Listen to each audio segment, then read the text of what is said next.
కవులకి ఎంత కష్టం వచ్చినా వాడు తేలిగ్గా తీసుకుంటారు. కొప్పరపు కవులు, కొప్పరపు సుబ్బారాయ కవి గారు, కొప్పరపు వెంకటరమణమూర్తి గారు, ఇద్దరు అన్నదమ్ములు, సోదరుడు. వాళ్ళు ఒకసారి విజయవాడకి వెళుతున్నారు ఒంటెత్తు బండి మీద. మధ్యలో ఏలూరులో ఆగాల్సి వచ్చింది. ఏలూరు దాకా వచ్చేసరికి వాళ్ళకి కొంచెం జ్వరం కూడా వచ్చింది. దాంతో ఇంకా ఏలూరులో ఒక ఆయన కూడా వీళ్ళని ఆహ్వానించారు. మహాకవులు వాళ్ళకి లోటేమిటి, వాళ్ళు ఆహ్వానించారు. మా ఇంట్లో ఉండడం మా అదృష్టం అన్నారు. ఉన్నారు, వాళ్ళకు గది ఇచ్చారు, ఉన్నారు. కాస్త విశ్రాంతి తీసుకుంటారు. ఇందులో ఒకరికో లేదా ఇద్దరికో కానీ బాగా టైఫాయిడ్ జ్వరం వచ్చేసింది. విషజ్వరం అంటారు. టైఫాయిడ్ జ్వరం వచ్చేసింది. టైఫాయిడ్ జ్వరం వస్తే ఇప్పుడే 15 రోజులు పడుతుంది ఇన్ని వైద్య సౌకర్యాలు ఉన్నప్పుడు. పూర్వం అయితే అసలు 2 నెలలు బట్టి అది చాలా మంది పోయేవారు కూడా, తగ్గేవారు. దానికి ఏదో సావకాశంగా ఆయుర్వేదం మందులు వాడుతుంటే అది పట్టివ్వాలి, గుణం ఇవ్వాలి, మీలో పరిస్థితులు ఏం మారకుండా ఉండాలి. దానికి ఎండాబానంతో కూడా సంబంధం ఉండేది. అందుకని ఏదో చేసేవారు. ఇలా ఉండగా వాళ్ళ రోగంతో వాడు బాధపడుతుంటే వాడు కొబ్బరితో ఊళ్ళో ఉన్నానని తెలిసే ఊళ్ళో వాడు ఎందుకు ఊరుకుంటారంటే పండితులు వచ్చి అక్కడ కూర్చునేవారు సరదాగా సాయంత్రం కాలక్షేపం. వచ్చి వాళ్ళ దగ్గర ఒకడు అన్నట్టు చమత్కారంగా, ఏమంటే మీకు అంత మహాకవునికి అసలు ఈ జ్వరం ఏమిటండి అన్నట్టు.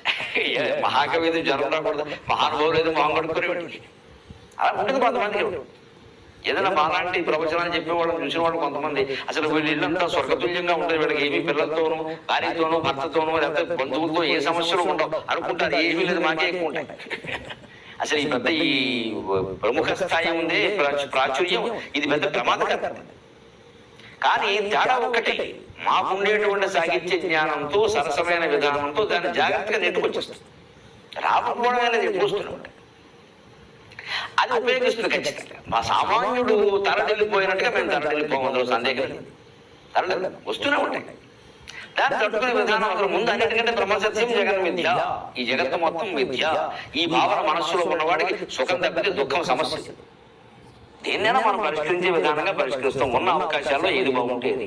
కాలేదు అంటే ఈశ్వర నిర్ణయం అలా ఉంది, వదిలేయడమే. దానికి గుండె తిట్టవు. ఆ తిట్టవు సాగించడం ద్వారా, తత్వం ద్వారా వస్తుంది. అందుకని వాళ్ళకి ఆ తిట్టదనం ఉంటుంది. కానీ వాళ్ళని ఊరికి ప్రశ్నిస్తూ ఉంటే మీలాంటి వాళ్ళకి ఈ జ్వరం ఏంటంటే మీరు పెద్ద శివభక్తులు కూడా అన్నట్టు. ఆయన ఒళ్ళు మండి అన్నట్ట సుబ్బారాయ కవి గారు, శివభక్తులు కాబట్టి వచ్చింది ఆయన నీకేం తెలుసు అన్నట్ట. అది విషయం. శివభక్తులైన ఈశ్వరస్య భావం ఐశ్వర్యం. ఐశ్వర్యం రావాలి. మరి శివుడు సర్వమంగళుడు, మంచి శుభాలు జరగాలి. ఇదేమిటండి జ్వరం, నీకేం తెలుసు ఊరుకో అని మంచి పద్యం చెప్పాడు.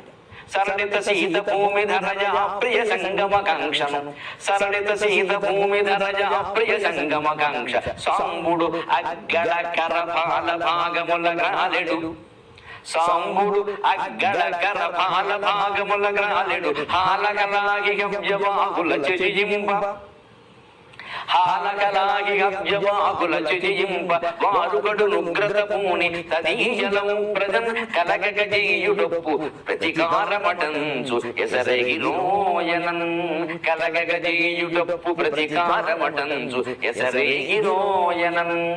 వాళ్ళ శైలి కాస్త గంభీరంగా ఉంటుంది, కానీ ఆ భావన ఎంత బాగుంటుందంటే నిజంగా వాళ్ళ మాటలు వినండి.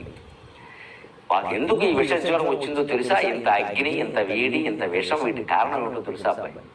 సరళిత సీత భూమి ధరజా ప్రియ సంగమకాంక్ష సాంబుడు. ఒకసారి ఈశ్వరునికి హిమాలయపు కుమార్తె అయినటువంటి మంచుకొండ ముద్దుబిడ్డ అయినటువంటి పార్వతీదేవితో ఏకాంతంగా సరసంగా శృంగారంగా గడపాలని అనిపించింది. బాగా అప్పుడు ఎందుకు కాస్త పార్వతీదేవితో ఆయన తాపత్రయపడ్డాడు, తన వాంఛను తెలియజేశాడు. ఏదో రకంగా చేస్తే ఆవిడ కూడా సంతోషించింది. కానీ ఆవిడ ఒక షరతు పెట్టింది.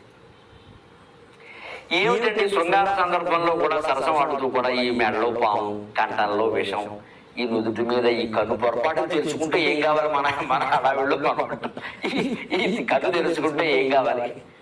ఈ కంఠంలో విషం, ఏమిటి చికాకు, ఈ ఆభరణాలు అయితే కావచ్చు కదండి. అప్పటికే శివుడు అలా కాదు, అవి ఎప్పటి నుంచో ఉంటున్నాయి, మన ఆశ్రయించుకున్నాయి, బాగుండదంటే అలా అయితే నేను ఒప్పుకోను. ఏంటిది భార్యతో సరసం ఆడుతుంటే కూడా ఏమిటి ఇవన్నీ చికాకు?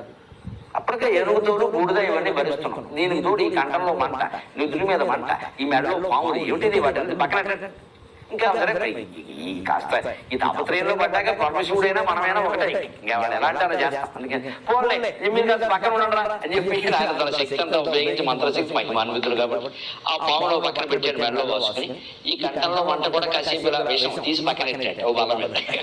నీ నుదురు మీద కంటకు కన్ను కూడా అగ్ని కూడా పక్కన అగ్ని విషం పాము